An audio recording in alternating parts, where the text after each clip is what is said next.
Let's get started. Assalamualaikum. Assalam. All right, civil rights measures constituted a considerable let me see what we read first. I'm going to go back a little bit. The legislature of 1872 had John R. Lynch, a black person, as Speaker of the House. There were 28 white people and 38 people of color Republicans and 49 Democrats, and it took a trip of Senator Alcorn from Washington to induce enough white Republicans to support Lynch in order to elect him. At the close of the session, however, Lynch was presented with a gold watch and chain. On motion of a prominent white Democrat, a resolution was adopted thanking him, quote, for his dignity and impartiality and courtesy as a presiding officer. The Clarion declared, his bearing in office had been so proper, and his ruling in such marked contrast to the former conduct of the ignoble whites of his party, who had been inspiring to the leaders of black people, that the conservatives cheerfully joined in the testimony. Civil rights measures constitute a considerable part of the legislation between 1868 and 1876. In his inaugural address, Governor Alcorn, quote, asserted positively that so long as he was governor, all citizens without respect to color or nativity should be shielded by the law as with a panoply. What's that word? Let's find out what that word means. We got P-A-N-O-P-L-Y. Let's hear what it says. Oh, I won't even say it. A magnificent, impressive, or complete array of display of items. A panoply. Okay, good. In 1870, all laws relative to free black people, slaves, and biracial people, as found in the Code of 1875, and the laws constituting the so-called Black Codes, we declare to be favorable to forever appalled. It was declared to be the true intent and meaning of the legislator to remove from the records of the state all laws which in many manner recognized any natural difference in or distinctions between citizens and inhabitants of the state. The legislator elected in 1873 had 37 members of the Senate, of whom 9 were people of color and 9 white carpetbaggers. In the House, over 115 members, of whom 55 were people of color and 60 white, including 15 carpetbaggers.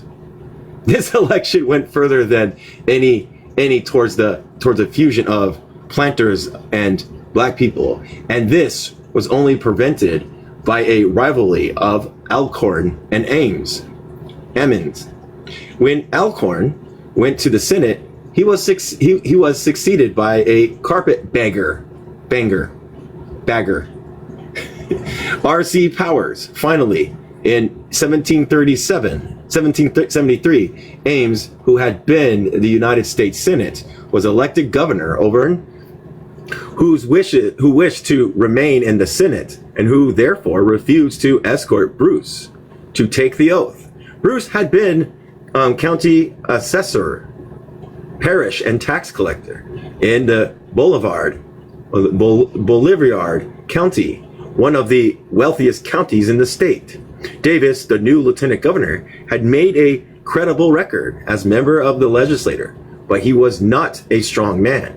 Hill was young, active, and aggressive, and above the average man of color intelligence. Cardozo was capable, but not well known. Also, to the men of color in the legislature in 1873, Garner says, relative to the course of members of color in this legislature, and prominent Democrats write me as follows. In my opinion, if they had all been native southern black people, there would have been little cause of complaint. They often wanted to voice with Democrats on non-political questions, but could not resist the party lash. The majority of whites in both parties exhibit the same weaknesses. The real meaning of this criticism was that black people wanted to cooperate with the planters, but knew that the planters would disenfranchise them at the first opportunity, and only welcomed their alliance now for economic reasons. On the other hand, the Republicans were torn with factions, jealousy and suspicion, and black people did not know how far they could be trusted. With a few exceptions of members of color, took little part in the work of legislation. Although some of the principal chairmanships were held by them, there were few educated men among them, and they watched only for efforts to abridge their privileges as voters and citizens. On the other hand, there was no charges of venality and bribery, and their efforts to learn were intense. They were too willing to take advice and follow leadership once their confidence had been obtained. They were willing to take advice and follow leadership once their competence had been obtained. The number of prominent planters in Mississippi who entered the Republican Party to lead black people as unusually large as compared with other states. Ames immediately began a program of enrichment in expenditures and recommended many reforms. Taxes had been increased from 1 mil on the dollar in 1869 to 14 in 1874. The credit of the state was still impaired. He recommended as a cut of 25% of appropriations, and especially curtailing the bill for public printing. The recommendation, quote unquote, says Garner, quote, due credit to the governor who made them. They do not sound like the utterance of a carpetbagger bent on peculations and plunder. Peculation. Yeah. I'm not perk. Peculation. Thank you. Sorry.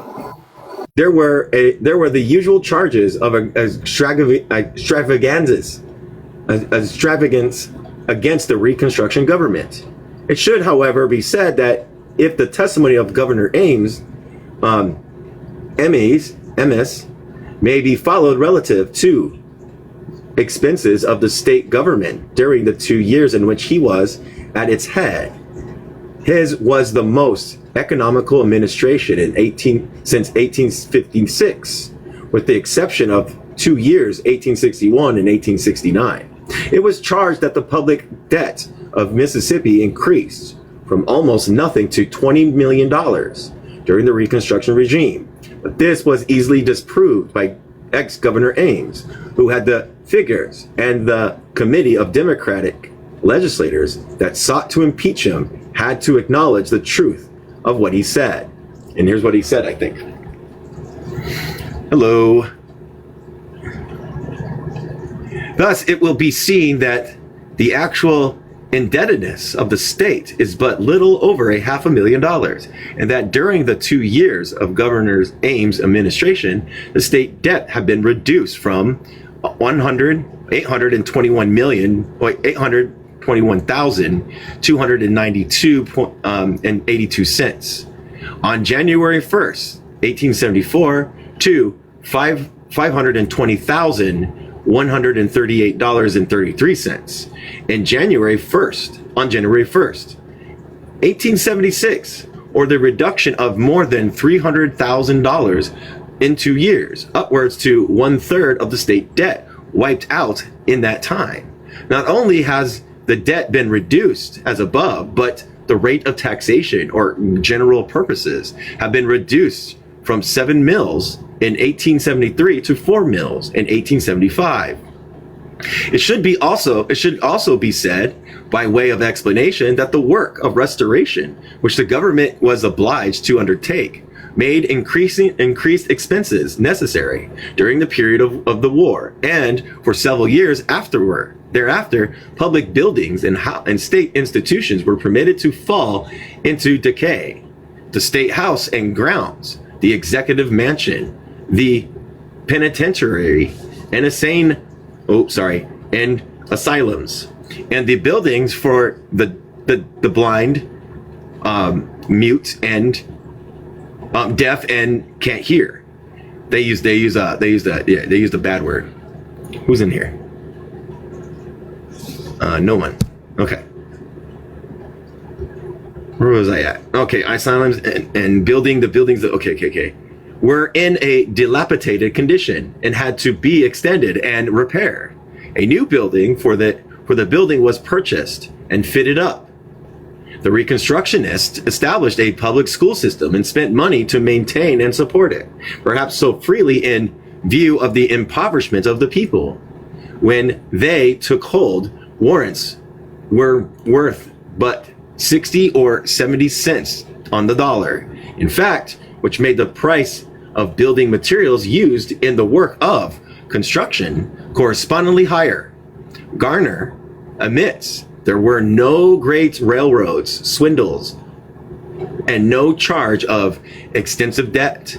The only charge which is perhaps true, was the number of offices and agencies was needlessly increased. The one center of undoubted graft under Ames was the public printing contracts, which increased from $8,675 a year in 1876 to 1868. So it's 67 and 68, to some varying from $50,000 to $127,000 in 1870 and 1875. This seems, however, to have been largely due to one white man, and it is not clear whether he was Northerner or Southern born. Rhodes declares that few black people were competent to perform their duties, and that one who was sheriff of DeSoto County for 4 years could neither read nor write. Farmed out his office to white deputies for a share of the revenue. John R. Lynch proved that this statement was absolutely false. The Reverend J.J. Evans, a person of color Baptist minister and a Union soldier who held that position, gave entire satisfaction. He left office with the spotless record, accounts for every cent of the funds, and he had, as he wrote, a letter from Evans before him, which showed that Evans could read and write. Mr. Lynch goes on to say that of the 72 counties of the state, not more than 12 had ever had a person of color sheriffs, and that he knew 10 of these, and that in one point of intelligence, capacity, and honesty, the person of color sheriffs would have favorably compared with the whites. When one considers that over one half of the electors have been slaves, now for the first time given a voice in government, Reconstruction in Mississippi certainly seemed like a success. The black leaders who came to the front were in most cases admirable and honest men, and only a few were corrupt. The advance of the masses of the people was shown in the increase of marriage licenses. In 1865, licenses were issued to whites, 2,708, and to black people, 564, while in 1870, 2,204 were issued in whites and 3,427 to black people. In those 2 years, churches increased from 105 to 283.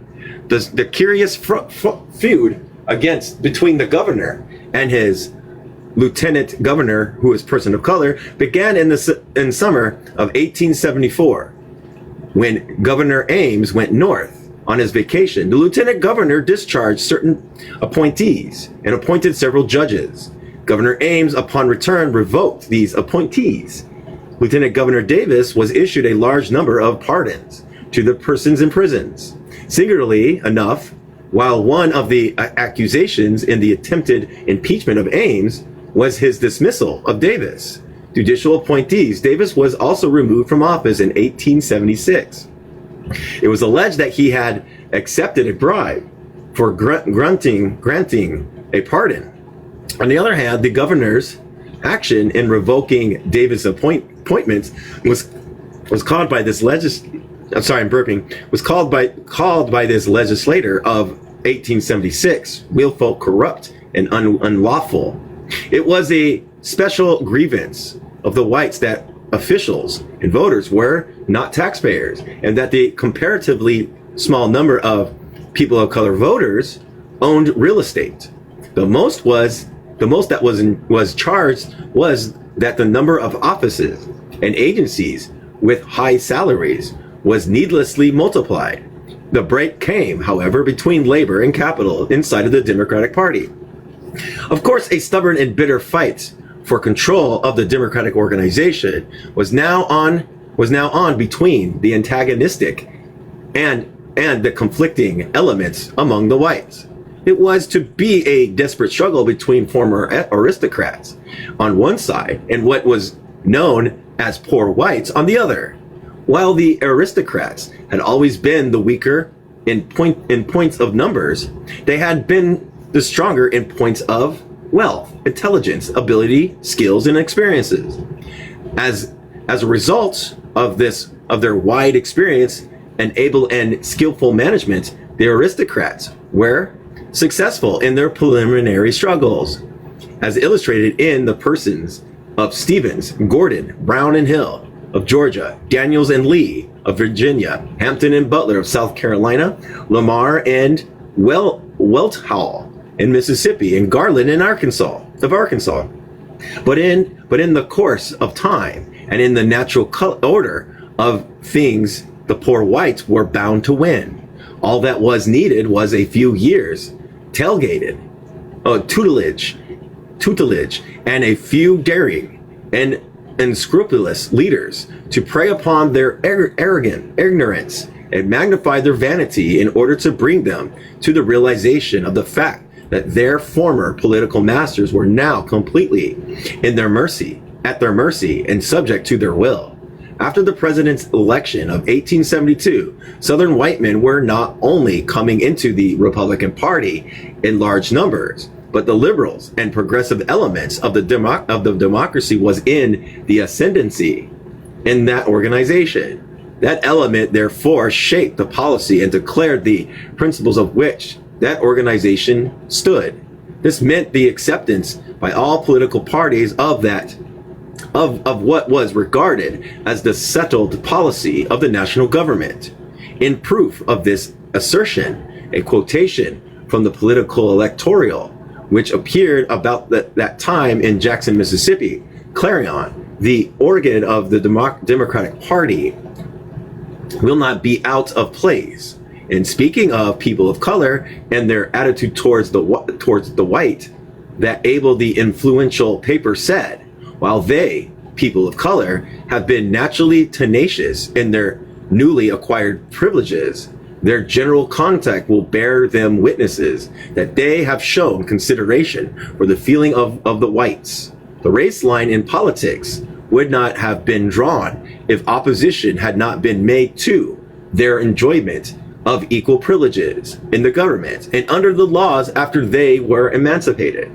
In other words, people of color had manifested no disposition to the rule of dominate the whites, and any color line which had existed grew out of the unwise policy which had previously been pursued by the Democratic Party in its efforts to prevent the enjoyment of the newly emancipated race of the rights and privileges of which they were entitled under the Constitution and laws of the country. But after the state of congressional elections in 1874, the situation was materially changed.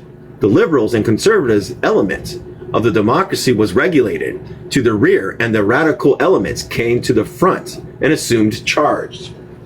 Here is a record, which is not bad. There is no violent revolution in Mississippi, There is no attack upon civilization and culture. There was increased expense, partly for legitimate objects, partly without doubt by injudicious and careless expenditures, possibly in some cases by corrupt expenditure. In the fall of 18, what are we reading? What's on the background? Black Reconstruction by W.E.B. Du Bois. In the fall of 1875, just at the time when the whole state rang with assertions of radical misrule, taxation, and robbery, the author traveled through Mississippi east and west, north and south, traveled quietly and was personally unknown. At every town and village, at every station on the railroad, in every rural neighborhood in the country, he had heard Governor Ames and the Republican Party denounce for oppressions, robberies, dishonesty, as proved by the fearful rate of taxation. He asked what was the percent of taxes on the dollar, but never got an answer. One citizen replied, "Our taxes are enormous." Another said, "They are ruinous." Another, "They amount to confiscation." Such were the only replies given.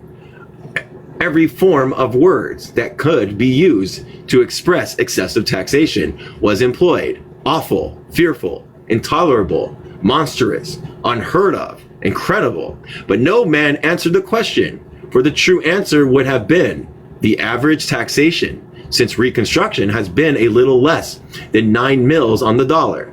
For all purposes of this average of less than 9 mil on the dollar, almost 1/5 was for public schools, so that the annual taxation for all other purposes have been a little over 7 mil on the dollar. This was the true answer, but every white leaguer knew better than to answer the question. For one of the originators of that order wrote confidently to the associate that they must appeal to the world as a wretched, downtrodden, and impoverished people. I don't think. Okay, we're doing a reading. On the whole, one cannot escape that impression that what the whites in Mississippi feared was the experiment of black suffrage might succeed. At any rate, they began a revolution known as the Mississippi Plan. Here was no labor dictatorship or dream of one.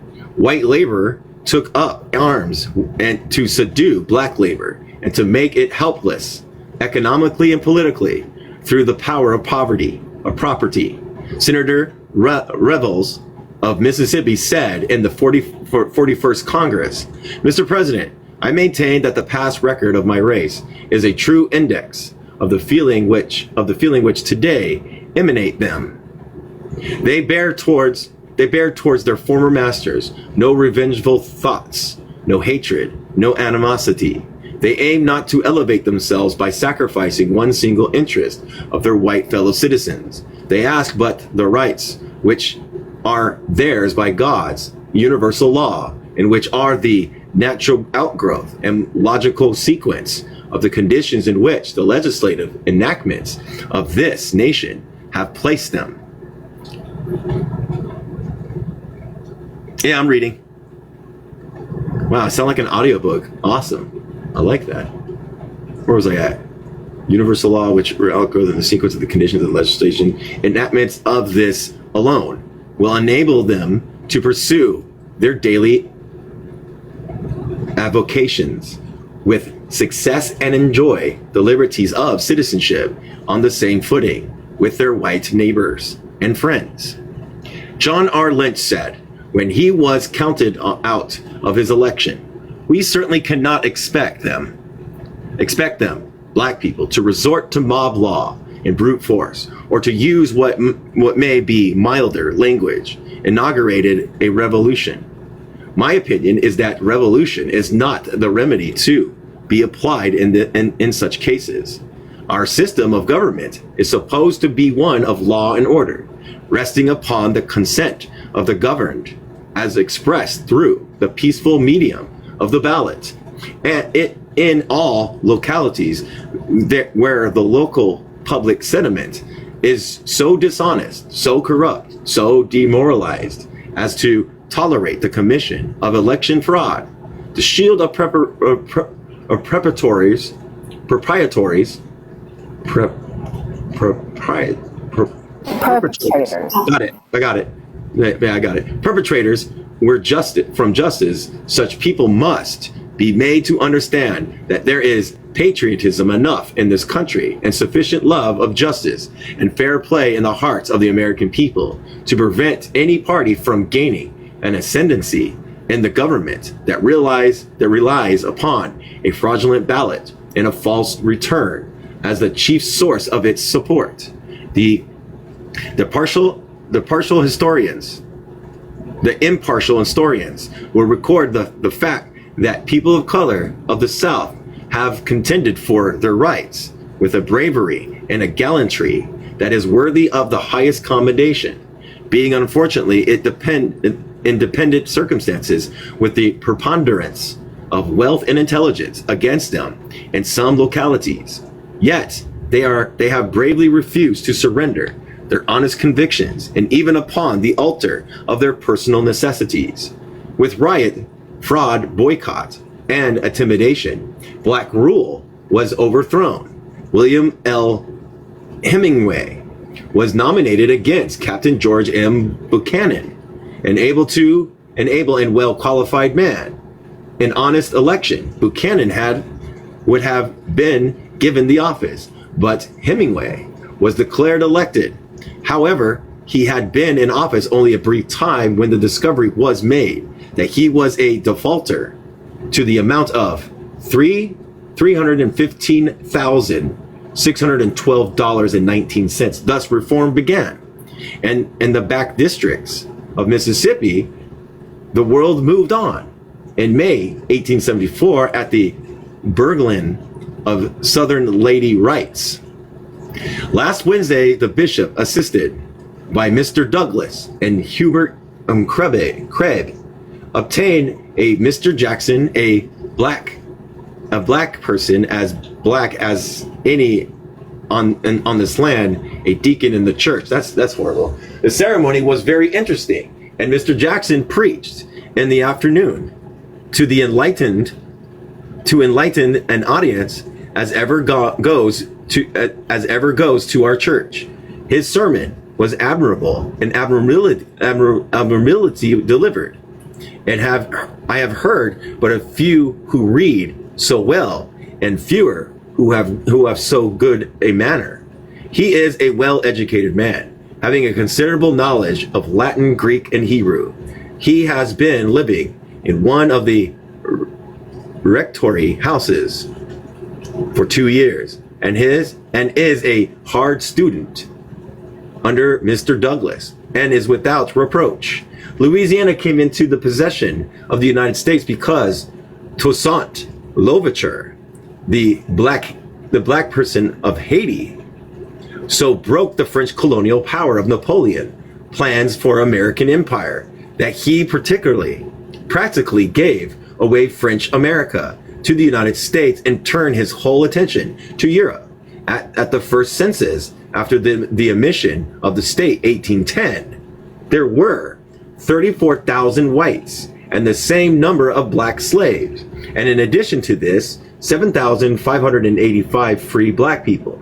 In 1820, when Louisiana entered the Union, the white and black population were about equal, both being under 80,000. In 1860, there were 373,000 black people and 456,000 whites. By 1870, the people of color population exceeded the whites by nearly 2,000. The great influx came between 1840 and 1860. Among the black population, 18,647 in 1860 were free and represented mainly descendants of a free black person in the territory at the time of the annexation. They were many of them rich and educated, and they formed a most interesting element in the population. The migration to Louisiana, I think we're done with Mississippi, I think we're on Louisiana now. The migration to Louisiana after 1840 was a distinctly lower grade than before. Exploiters of commercial slavery, slave traders and smugglers, gamblers and desperados. They made the situation for free black people much more difficult. Rich people of color folk, even those who were well known, were often arrested and mistreated. In 1857, Wycliffe informed the legislature that the immigration of free black people from the state of the Union into Louisiana had been steadily increasing for years. That it was a source of great evil and demanded legislative action. Public policy dictates the interest of the people requires that immediate steps should be taken at this time to remove all free black people who are now in the state, when such removal can be effected without violation of the law. Their example and associations have a most pernicious effect upon our slave population. As a result, in 1858, Emile Dos Dunes attacked as agent for immigration to Haiti. Then under the rule of Soloquin, Desdunes worked energetically to arrange for the deportation of a large number of people of color in Louisiana. Figures. Sorry, everybody. Fortunately, the revolution in Haiti stopped the project. The antebellum society in Louisiana, and particularly the New Orleans, was brilliant and lawless. Dueling, gambling, and murder was widespread. There were notorious outbreaks of political life, like the Plaquemine riot, yeah, 1844, and the scenes of violence and the intimidation of an election for sheriff in 1853. As late as 1855, the city was in the hands of rival political factions, which fought behind barricades in the streets. Governor Hebart said in 1856 that the riot of 1855, if repeated, would sink us to the level of the anarchical government of Spanish America. That before the occurrence of those great public crimes, the hideous enormity, of which he could not describe, and which were committed with impunity in daylight, in the presence of hundreds of persons who, no one could have omitted even the possibility that the bloodthirsty mob could have contemplated to overraw any portion of the people of the state in the exercise of their most valuable rights. But that which would then have been denied, even as a possibility, is now a historical fact.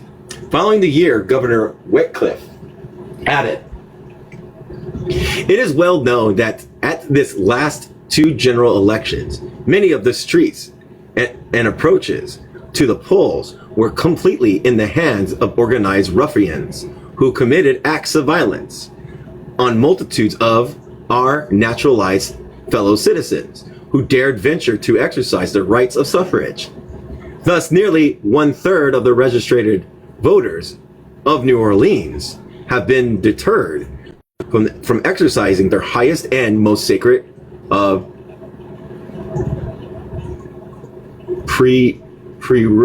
I can't say that word. Prerogative. Okay, prerogative.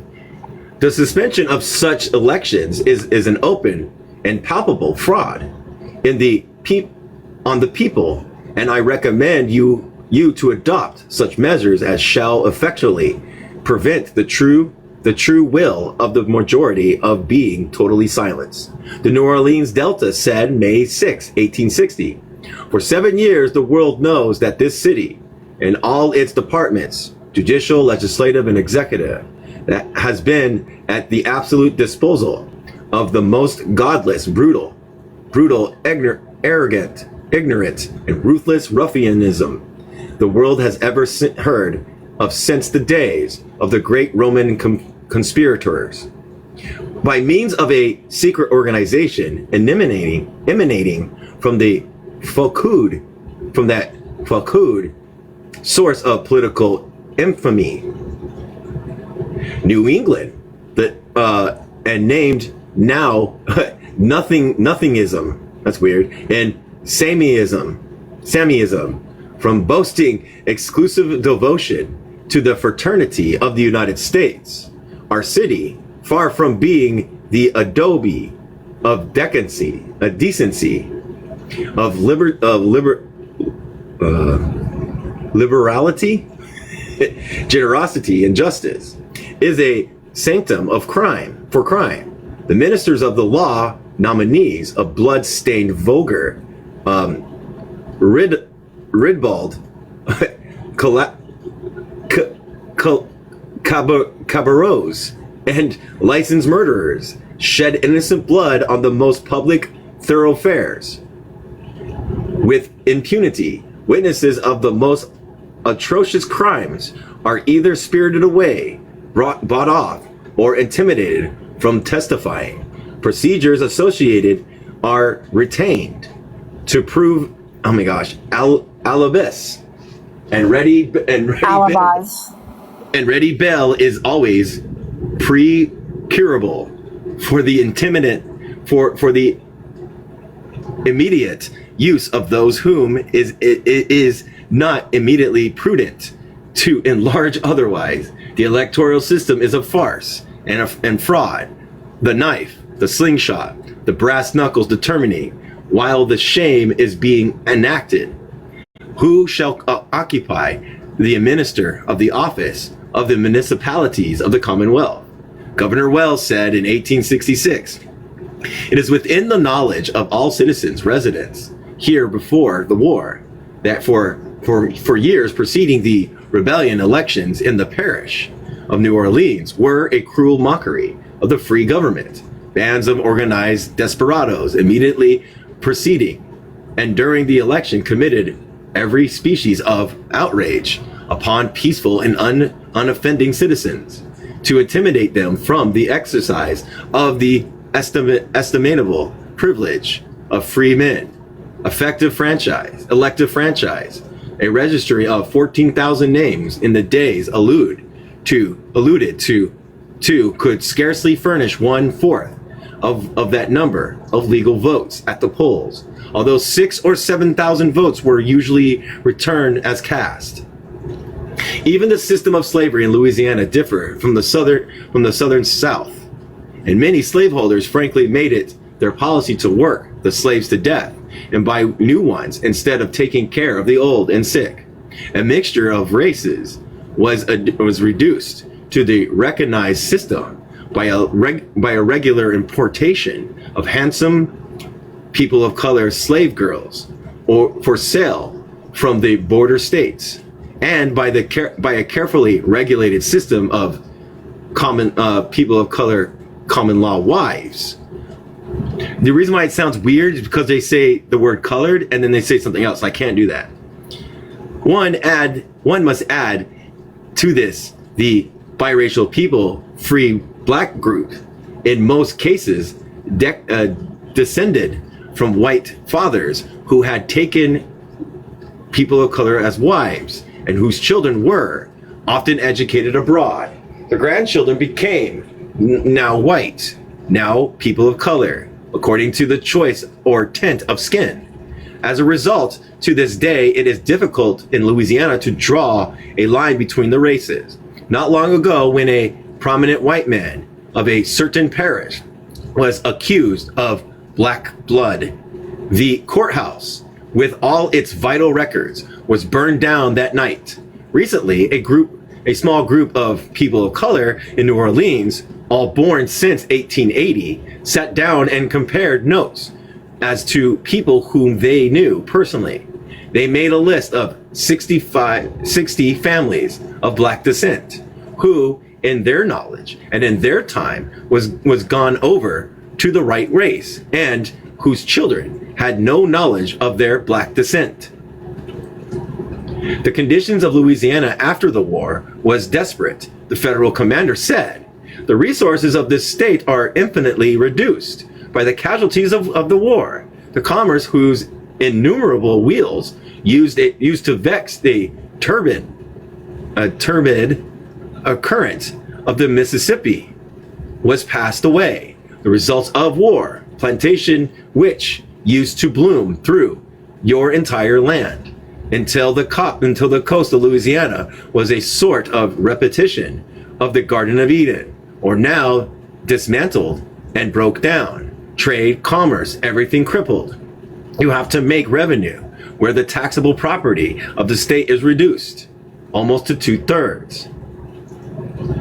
You have to hold the appliances and surroundings of the government and maintaining and keeping up to a great extent nearly every charity which belongs to the city or state, the levees on which the life of our country depends, which from local causes cannot be repaired by civil authorities, must be attended to by the United States, and a sum of $160,000 is being laid out now by the United States for the purpose of preventing this delta of the Mississippi from being subject to overflow." We have seen in chapter 7 how Banks and Shapley under Lincoln had attempted to construct Louisiana in 1864. At that same time, a rival Confederate government at Shreveport recognized the rights of all whites to vote, voted $500,000 to pay for slaves lost by death or otherwise, or while impressed for public works of the state, and decreed the death penalty for any slave bearing arms against the Confederate state. When Hanna was elected to the Senate, Wells became governor March 14th, 1865. Well, Wells was a native Louisianan, a large planter, and had been a opponent of secessions. His ambition was to restore the planters to power and have them recognize the new dispensation. As a result, he was caught between two fires. Sheridan told Stanton that Wells was a political trickster and a dishonest man, while the planters, once they got hands on power, overrode his advice until he had to take refuge with the radicals. On April 14th, Lincoln was assassinated. President Johnson recognized Wells was provisional governor of Louisiana.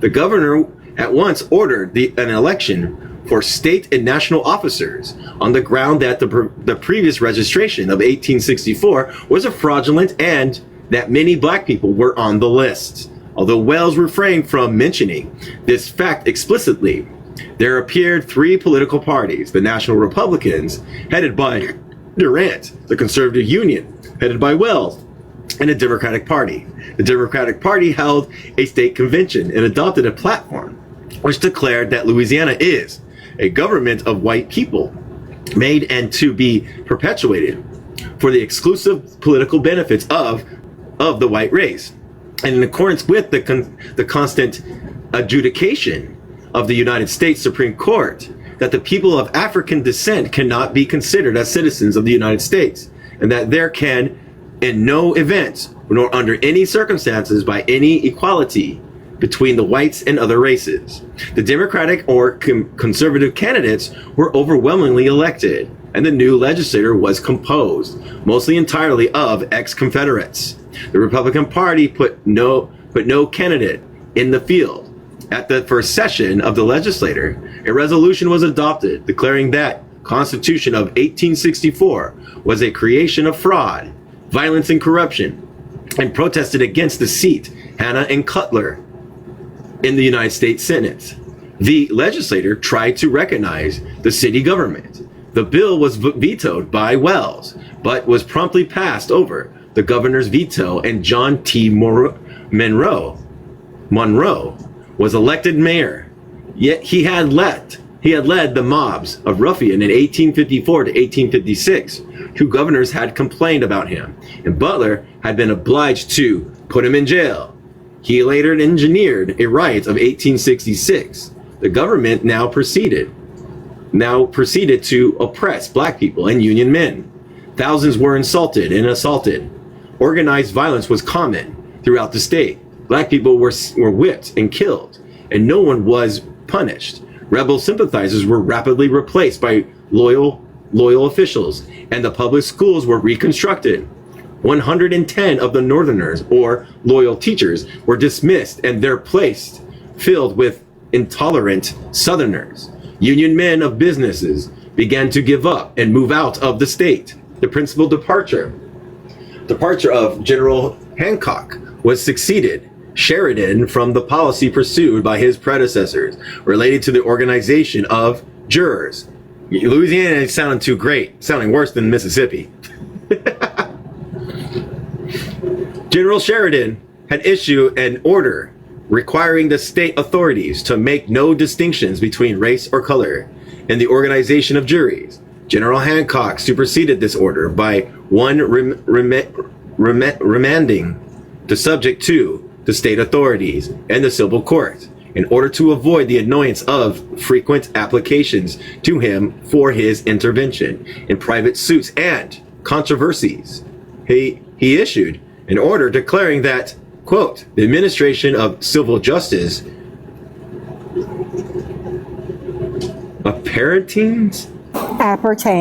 appertains to regular courts by discussion of the state Supreme Court. There could never be any equality between white and other races. Above all, the legislature passed the black codes. Franklin questioned whether all this proposed legislation was actually enacted into law. Certainly it represented the clear wish of the legislator and was regarded as law. Afterwards, the Reconstruction legislature took a special pains in repealing these enactments. They were among the worst of the black codes and virtually enacted slavery. They were supplemented by extraordinary local ordinances like that of the town of Franklin. All these acts of the legislature and municipal regulations meant the practical reestablishment of slavery in the state of Louisiana. The acts were passed within the first 15 days of its first session. These legislations and various instances of widespread wanton violence and ostracism arose the Union men of the state and the nation, and they determined to organize for their own protection and for the protection of the freemen and the old free black people before the war. The free black group early organized to guide black people. 3 people of color refugees from San Domingo published an edit and unusually affected organ for black people called the New Orleans Tribune. One was Dr. T.J. Rodenzing, who spent $35,500 to keep his paper going. He was an eminent physician, and his companions were men of intelligence. The paper was published in French and English from 1864 until sometime in 1869. Most of the time, it was published weekly, but it ran as a daily during 1865 and was thus the first black daily in America. It attacked the serfdom under Banks' plan for black economic cooperation and opposed the Freedmen's Bureau when it was turned over to Southerners under General Fullerton. It carried on the war against the Johnson legislators, sending copies of every member of Congress and printing all the iniquitous labor laws. For a long time, its editor was Paul Trevine, a person of color born in 1825. His father had fought in the War of 1812, and he was well trained speaking several languages, a great personal peril, and with dauntless courage, he battered his way to black freedom. On January 8th, 1865, the Tribune called attention to the Convention of Men of Color of Louisiana, quote, which will meet tomorrow in this city. It pointed out that three principal points for some time past have been kept in view by our leading men and will unquestionably be brought before the convention. The first is the permanent reorganization and centralization of our leagues and societies. The second is a foundation upon the solid basis of a permanent border entrusted with the interests of our population. And the third is a particular welfare of the free men. This convention attacked the economic situation directly and with far-sighted prudence. It organized a Bureau of Industry in New Orleans under a superintendent and assistant. It was for the relief and distress for establishing a Bureau of Information, especially for soldiers of color and their relatives, and for buying and selling produce and other necessaries on the cooperative basis. Direct trade with France was planned. The Tribune from the first strongly defended black suffrage. January 17th, the Tribune said, at this time, at the present time, when our state has entered into a new period of her social career, we must spare no means at our command to bring her under a truly democratic system of labor, glancing at the attempt recently made in Europe to organize a plan of credit for the people, which is worthy of our studies and investigations. We too need credit for the laborers. We could not expect complete and perfect freedom for the working men as long as they remain the tools of capital and are deprived of the legitimate product of the sweat of their brow. We have denied time and again that the right of suffrage was confined among the whites to those distinguished by higher degree of civilization. But we assert that the sons and grandsons of the men of color who were recognized French citizens under the French rule and whose rights were reserved in the Treaty of Cession, taken away from them since 1803, are not S-words and uncivilized inhabitants of the wild swamps of Louisiana. We contend that the freedom who proved intelligent enough to shed their blood in defense of freedom of the national flag are competent to cast their votes into the ballot box. April 2nd, the Tribune said, men of color will have to be called to the ballot box, as he has been called in the ranks. Black men have to fight the battles of union and freedom with his musket. He will have to fight them with the ballot. Loyalty does not dwell in the white population of the South, taken as a mass, but loyalty lives in the heart of men of color. Can the United States find friends where they have none or very few? They cannot. But the cause of universal freedom will find friends and defenders in the class of men who are longing for their liberties. Louisiana and all the southern states want an entire renovation of the political element and renovation of the masses of voters. The superior and understanding places the future into the hands of the Radical Party, the game that the Free State, quote unquote, party has lost by its incompetency. The radicals will win by their understanding of the times. They are still in the background, but one day, in one single act of Congress or a single change of policy in the military ruling of the conquered territory will bring them into power. February 2nd, 1865, the efforts of this group culminated in the formation of a, quote, Freedmen's Aid Association. It was an ambitious cooperative effort, thus described by the Tribune February 24th. Several plantations were leased to gangs of laborers working for their own account. Seeds, mules, and agriculture implements were distributed among these free men, not as a gratuitous gift, but in the character of a loan, leaving to their laborer all his dignity and independence. The association of capital furnished by small shares of freemen who possesses nothing more than their industry, good faith, and courage are destined not only to become powerful, but they will also enrich the state. They will inaugurate a new regime and for the first time give the chance to field laborers to obtain their rightful share in the proceeds of the sweat of their brow.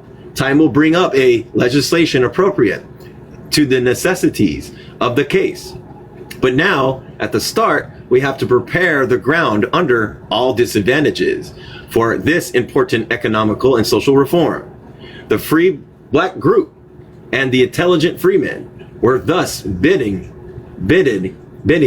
for the economic leadership of the mass of free slaves and offering them democratic sharing of the profits. For the role they had many rivals, the planters and the military commanders and their agents and their immigrant northern capitalists. The planters of the Tribune said March 1st of the planters. The Tribune said, the planters are no longer needed in the character of masters, but they intend still to be needed as capitalists and through the necessity of moneyed help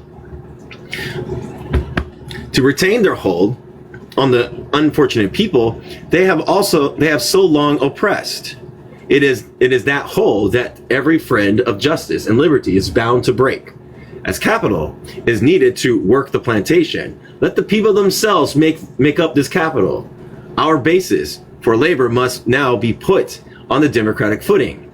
There is no more room in the reorganization of our societies for an oligarchy or of slaveholders and property holders.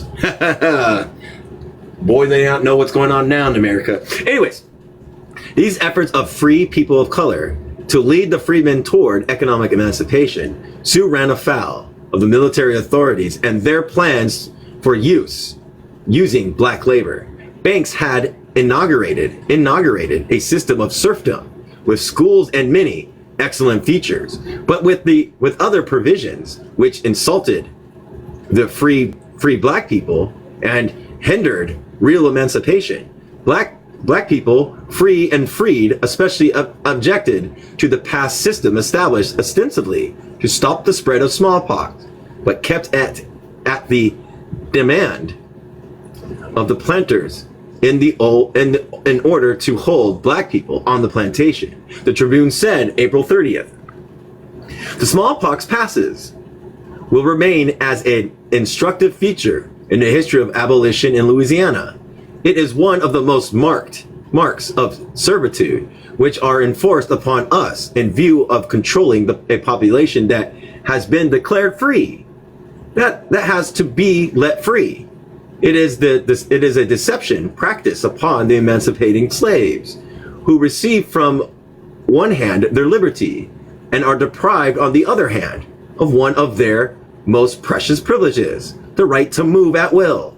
It is an outrage upon the old free men of color who used the right during the darkest and most gloomy years of the slavery regime. And now, after deprived of the exercises of their traditional liberties, it is well for the world at large to know how practically liberty is understood in Louisiana. When in 1865 appeal was made to General Hurlburt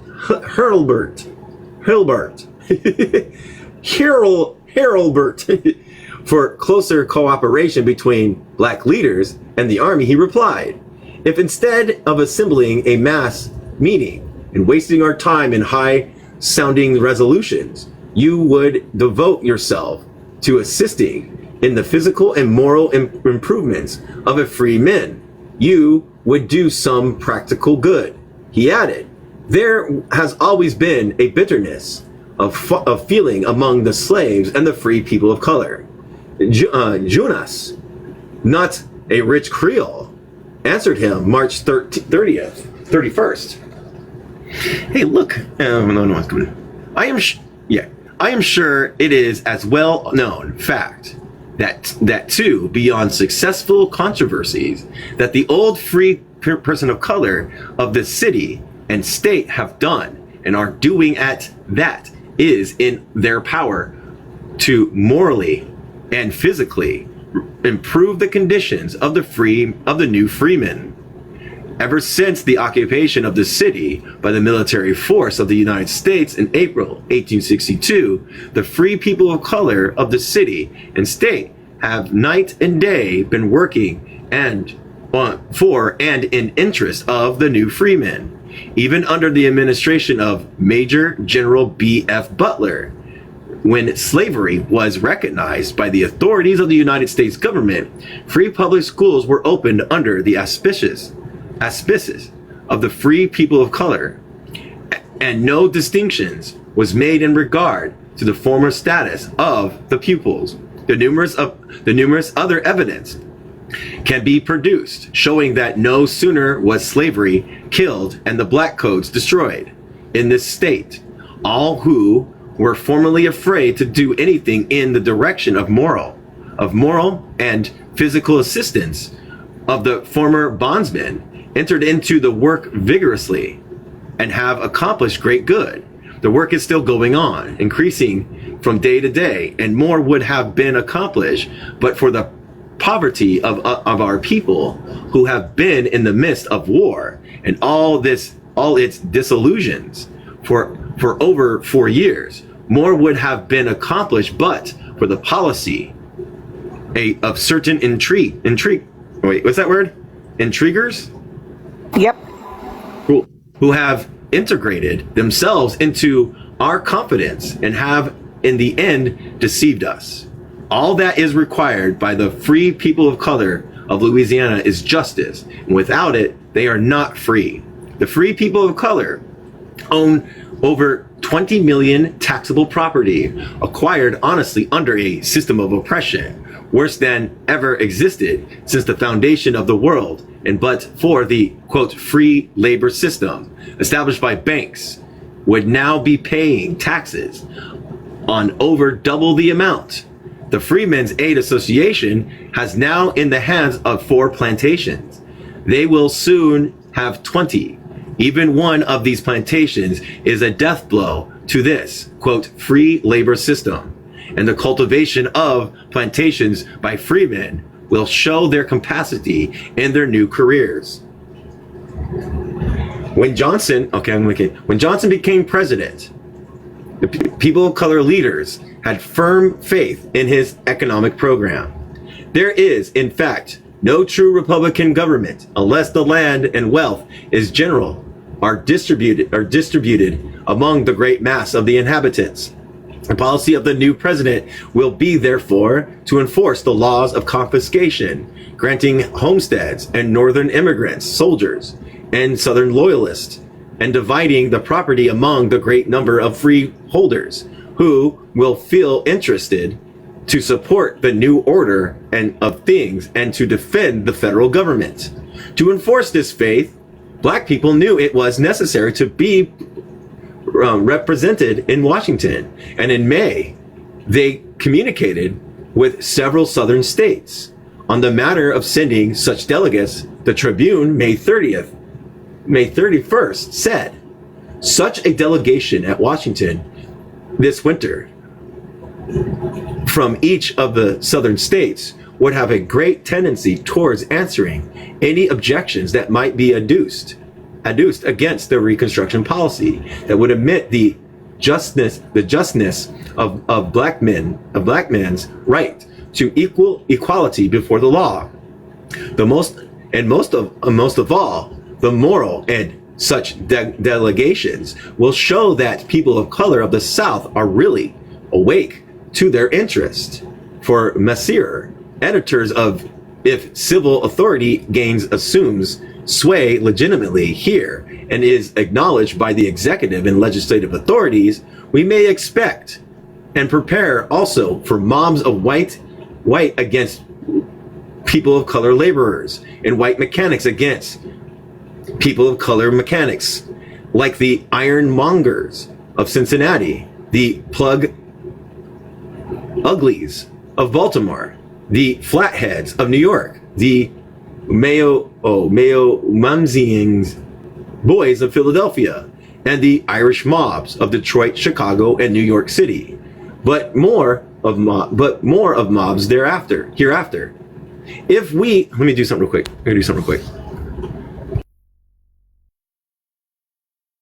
Okay. Where was they at? Here we go. But more mobs hereafter. If we desire to prevent these outrages from being our future inheritance on the account of our activity and exert influence and friendship and love of the Union, send a delegation to Washington and say to Congress, quote, there never will be domestic tranquility in Louisiana so long as the most truly loyal portions of the people of this state are left at the mercy of men who have for 4 years been attempting to destroy the Union. When the campaign was on for the election of 1865, people of color leaders, I have to be weird about this, everybody, because they put the C word and then leaders. I can't do that as a white person, sorry. Citizens of their conservative address of the Tribune, August 11th. It is signed by ex-judge Louis Devagood and Spencer H. Hamilton. It gives us the astounding news that at the breaking out of rebellion, Louisiana was governed by wholesome and just laws. Given us our authority for this, gentlemen, point us to the book and page. The fact that you immediately afterwards referred us to the abundant harvest with which we used to be blessed led us to suppose that, in our opinion, these, quote, wholesome and just laws were found in the infamous Black Code, by virtue of which the life of a poor man was worn out in laboring and for a princely planter. The address assured us that before the war we enjoyed, quote, life, liberty, and the pursuit of happiness. We were plunged into war by ambitious men upon supposed and contemplated wrongs. Why not name the men?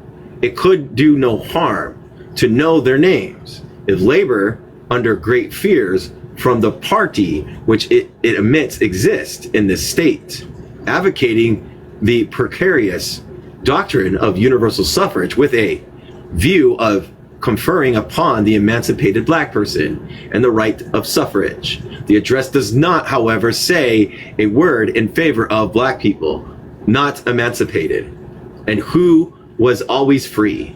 Why use the word emancipated? Are the men of color who were born free entitled to suffrage, in your opinion? If so, why not make the omission? At the same time, the Tribune, September 14th, attested the growing unity of the black group. We no longer hear of classes of men of color. Some to claim the electoral franchise because they are rich, some because they are littered, some because they bore the Uncle Sam musket. All this was sheer aristocracy. And among those neglected there were men as good, as true, as patriotic, and as intelligent as among the privileged classes. When citizens undertake a claim of right for themselves, they must claim it as a principle and therefore speak in the name of all who are deprived of the same immunities. As long as they do not consider the question from a high standpoint, as long as they overlook the principle for a mere expediency, they will have no force whatever. It was this year that the new element of carpetbaggers began began to be felt in Louisiana. Hitherto, there had been a planter class, the military authorities, and the free people of color, all striving for leadership of the freemen. Now came to disbanded Union officers and the new small capitalists of the North, or those who represent them, although themselves without capital. Foremost among these was Henry Clay Warmoth. Warmoth took up his residence in Louisiana in 1865. He was a young Union officer, then only 23 years of age, and had an astonishing career. He was an unmoral buccaneer, shrewd, likable, and efficient, who for 10 years was practical master of the state of Louisiana. He represented those white men, northern and southern, currently called carpetbaggers and scallywags, who were either small capitalists who inspired to become rich and whose business it was to manipulate the labor vote, white and black. Some of them in many states we have shown were men of ability and vision, but most of those in Louisiana who were honest and forthright were early driven out by a turmoil of lawlessness. Type like Warmoth and Carter, who stayed, represented the carpetbaggers and scallywags at their worst. A black preacher described the types. He said that the carpetbaggers came south and stole enough to fill his carpet bag, but the scallywags, knowing the woods and swamps better, succeeded in stealing the full carpet bag. Warmoth was a poor white of southern extraction, whose grandfather was born in Virginia and whose grandfather moved to Illinois. His father was in the Mexican War, and Warmoth was born in Illinois in 1842. He declared in his biography that he had, quote, not a drop of any other than Southern blood in my veins. And I think I may say at 87 years of age that I was never a Louisiana carpetbagger, though I might, in common parlance, be termed a scallywag. The Republican Party of Louisiana had been organized in 1863. It was composed of 26 members, of whom 21 were Union white men and 5 were black people who have never been slaves and who were all nearly white, men of wealth and education. The committee issued a call for the convention, which assembled in New Orleans, September 27th, 1865. A state committee was formed which proceeded to organize the Union Republican Party of Louisiana. There were 111 delegates, of whom 19 were free black people and 1 freeman. Warmoth was corresponding secretary of the state committee, and some of the free men of color were on the committee. 2 of the resolutions said, resolution, that the system of slavery hitherto existing in Louisiana and the laws and ordinances passed from time to time to support it have ceased to exist, and we protest against any and all attempts to substitute in their place a system of serfdom or forced labor in any shape. Resolved that the necessities of the nation call the men of color into public service in the most honorable of all duties, that of the soldiers fighting for the integrity of his country and the security of the constitutional government. This, with his loyalty, patience, and prudence, is sufficient to assure Congress of the justice and safety to give him a vote to protect his liberty. This convention conceived the idea and adopted the congressional theory that Louisiana was a territory and holding of voluntary elections for a delegate of Congress. People of color especially fell in with the idea and carried it through. The Tribune, September 2nd, bore testimony to the unity of efforts and feeling and the work of 2 men of color who originated the idea, Crane and Dunn. Too much praise cannot be given to the Central Executive Committee for their strenuous efforts towards the organization of such a move without a force of law.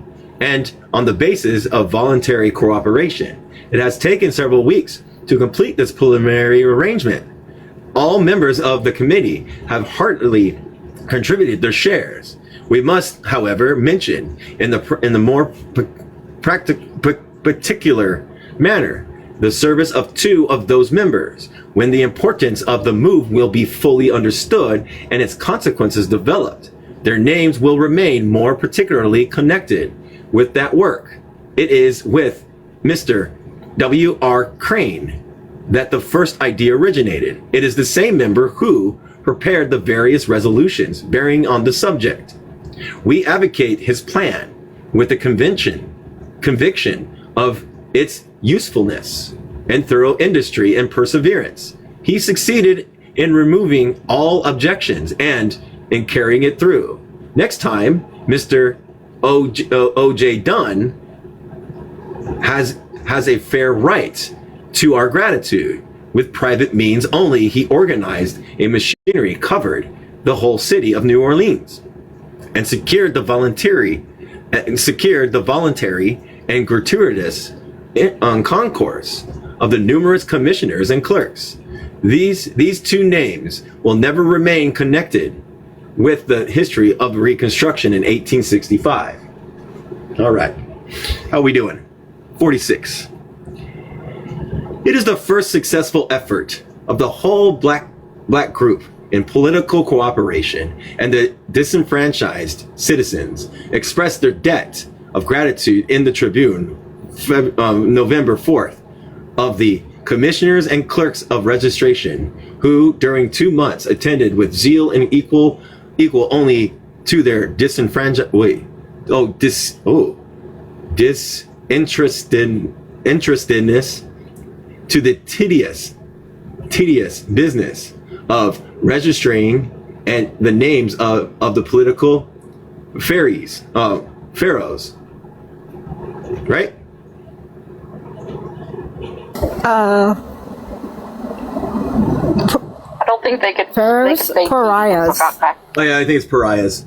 This debt will be paid by the just esteem and will earn respect of their fellow citizens. One of the crest of this wave was unprecedented effort rose the figure of Warmoth Thomas J. Durant, the Southern Unionist who had cooperated with Lincoln to restore Louisiana, was the nominee by acclamation. Yeah, he declined the doubtful honor, and Warmoth, handsome, charmed and of fine military bearing, was finally substituted, since it was political wisdom to send a white man to Washington, and few others were willing to take the risk. Warmoth was more than willing. He was a born gambler of unflinching courage in causes good and bad. The election was held just before the Johnson Reconstruction.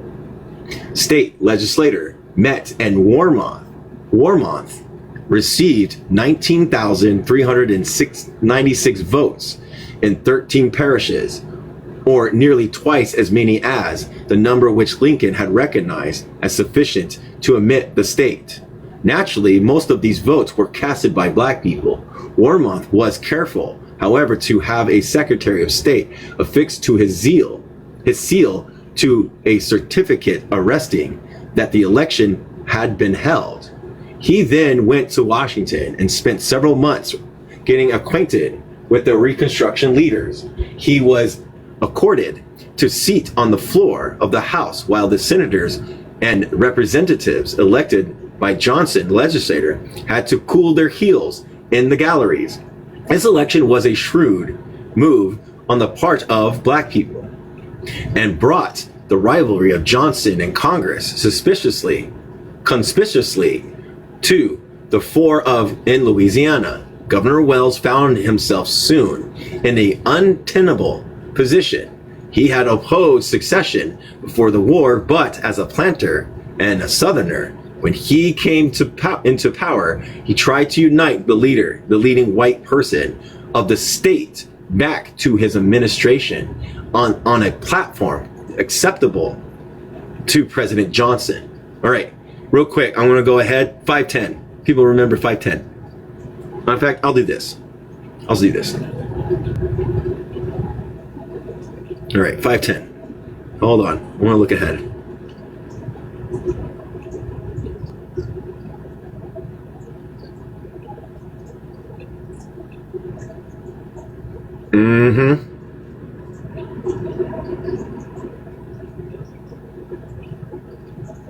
All right, what number am I on already?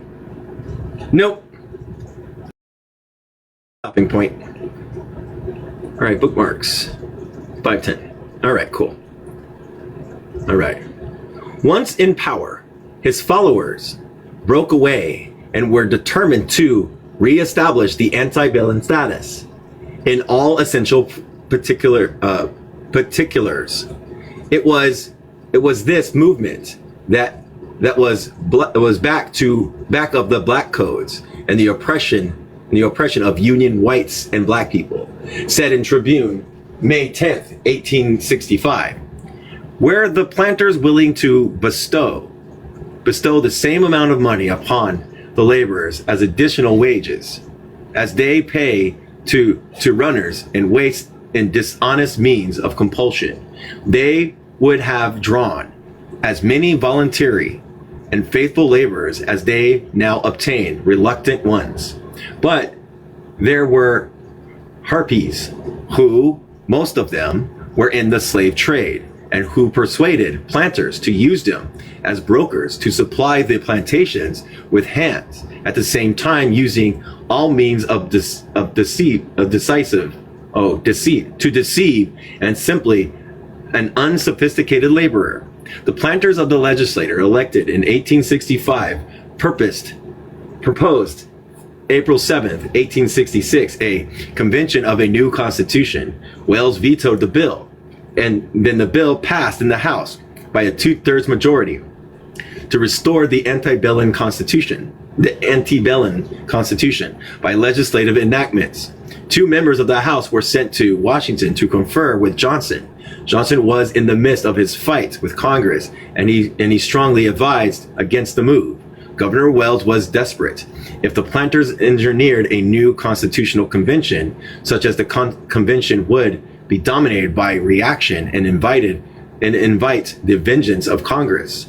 Welles therefore determined to reconvene the Constitutional Convention in 1864. He had a more or less shadowy legal right to do this, but the meeting of this convention meant that black suffrage would be recognized, at least in some extent. Probably according to the Lincoln formula, black people of intelligence, those who owned a certain amount of property, the former soldiers who get the right to vote. If such a convention could have met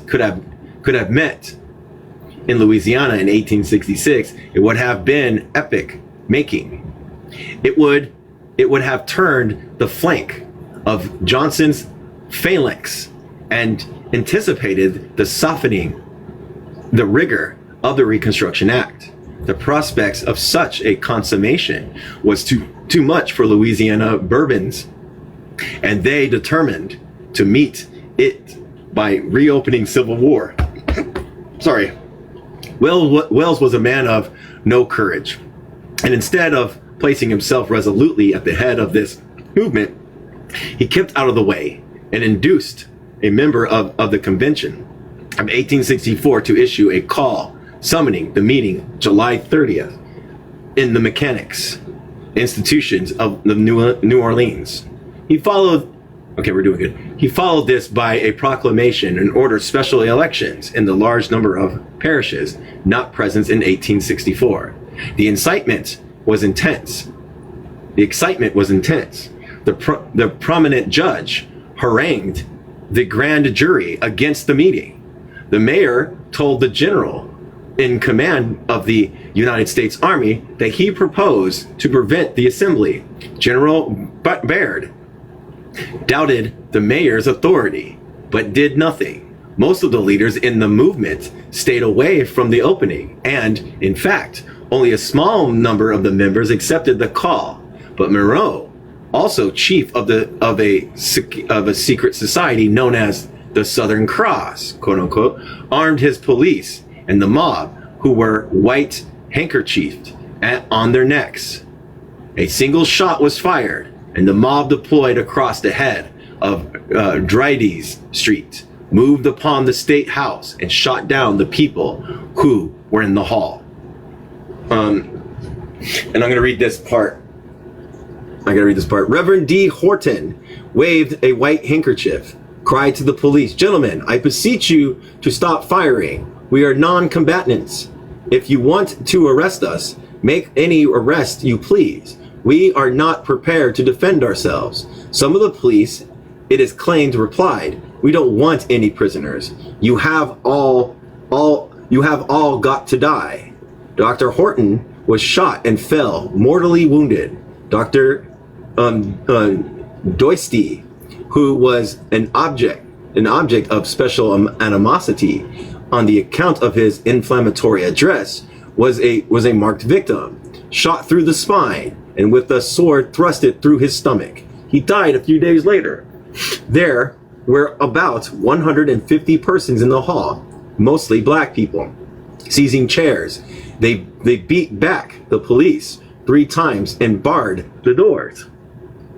But the police returned to attack and fire their revolvers as they came. Some black people returned the fire, but most of them leaped from the windows in wild panic. In some cases, they were shot as they came down or as they scrambled over the fence at the bottom. The only members of the convention, however, that was killed was a certain John Henderson. Some 600 or 700 shots were fired. Black people were pursued and in some cases were killed on the street. One of them, 2 miles from the scene, was taken from his shot and wounded in the side hip and back. The dead and wounded were piled upon dryers and carried off. Let's see here. Let's see if that goes into this. I think it does. Some say that 48 were killed outright, 68 were severely wounded, and 98 silently wounded in the halls and on the streets.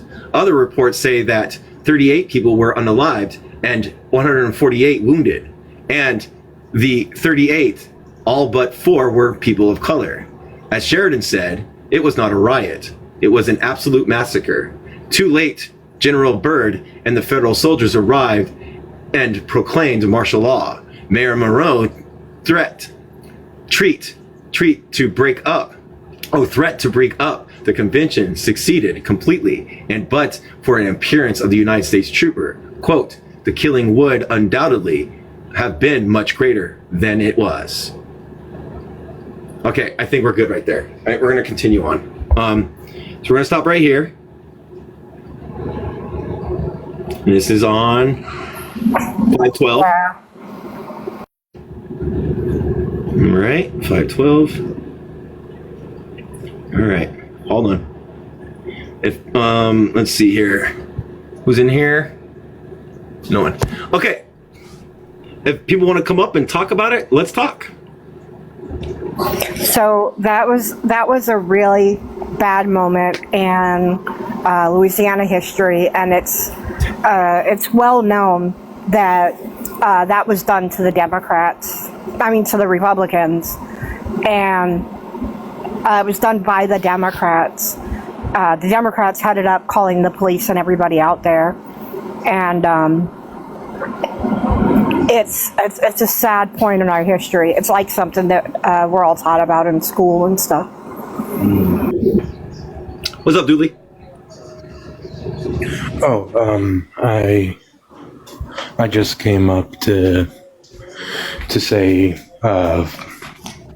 fuck the police. Yeah. Assalamu alaikum wa rahmatullahi wa barakatuh. Yeah, and it also goes to prove that like white people really didn't just wanted to take control. And Louisiana is one of the biggest ones, it looks like. I don't know if we're going to read something else, another state, but it wasn't as bad as Mississippi, but still Mississippi and them were bad. But yeah, they really wanted to keep the slaves. And it goes to prove that, like, even after the emancipation, there were still slaves. Kind of like the so-called Nazi, oh my gosh, denazification of Germany never really happened.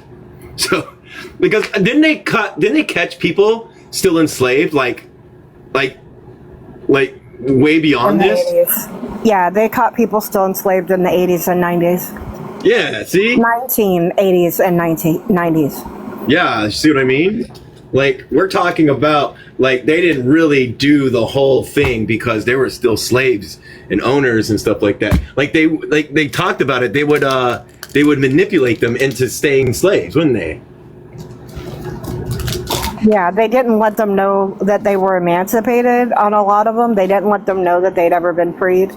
And they still thought that slavery was just a regular, everyday thing because that's what they were taught from birth. Yep. Yeah. Let's see what this person says. Maybe they'll say something about it. Let's find out. Hello. What's up, buddy? Can I get your age? 47. All right. What's up? What'd you want to say?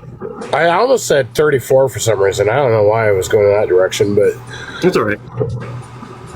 I got it was like a quick question. So I was like, I don't know, 34. So actually, I'm curious how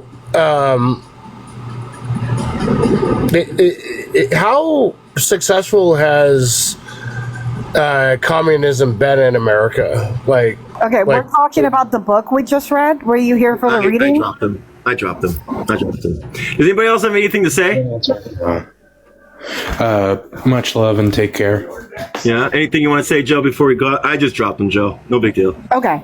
Love you, bye! Love you.